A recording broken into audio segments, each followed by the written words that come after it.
বাবা ওরা বাড়ি একেবারে ওই হকি স্টিক মকি স্টিক গাইয়ে লইয়া হ্যাঁ লাঠি ছোটা লইয়া আইসা আইয়া প্রথম ঢুকছে আমার দোকানের ওখানে ঢুকে দোকান বন্ধ কর, আওয়ামী লীগের গোষ্ঠী শুধু আওয়ামী লীগের দেশে থাকতে দেবো না, হ্যাঁ সব মারি গেল। ওই যে ছোট ছোট বাচ্চা বাচ্চা বললাম হাতে হকি স্টিক রান দাও, এই রডের টুকরা। সোমবার দিন আমার রড সিমেন্টের দোকান আছে, মিল আছে, আমি হিসাব কিতাব করতে বসছি। এরা অপকৃতভাবে যখন এই মিছিল আসতে আসে আমি এমনি মনে করেন যেন ওই সামনে দিয়া এটা দরজাটা আরো চাপাইয়া দিচ্ছি, বৈশা এগোরে লিয়ে ই করতেছি। অতর্কিতভাবে আইসেই তারা আমারে টান গিয়ে ছাড়ছে, টান গিয়ে খেলা আমারে ওই পাশে ই করিয়ে নিয়ে এখন আমার দোনো পকেটেই টাকা, এক পকেটে হয়েছে যে 3 লাখ আর এক পকেট হয়েছে যে 1 লাখ।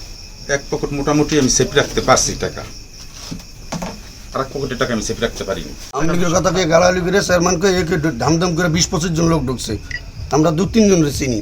আই ঢুকতেই মানে কোনো সময় দেয় নাই, আই ভাঙচুর মার লুটপাটের মতো শুরু করে টাকা পয়সা লেগে গেছে গা। সোমবার দিন ব্যবসায় সব টাকা পয়সা এর কাছে হিসাব সব এর কাছে ছিল, এই দাম দাম করে মারা সব ভাঙচুর করে আবার দোকান বন্ধ করাইছে। এরপরে আর এনে ঢুকছে এই সব লুটপাট করে আছে ভাঙচুর। এতে আপনারা নিশ্চয়ই দেখতে আছেন 25-30 জন লোক ছিল। দোকান ওই ব্যবসা বাণিজ্য নিয়ে আমি তো হিসাব কিতাব করতে আছি। হঠাৎ আসুকাই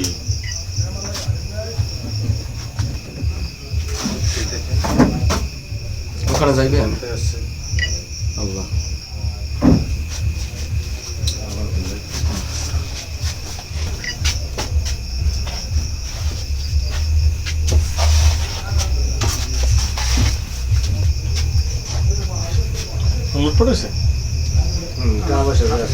টাকা পয়সা ছিল, এক পকেটের টাকা লয়ে গেছে, আর এক পকেটের টাকা নিতে পারে।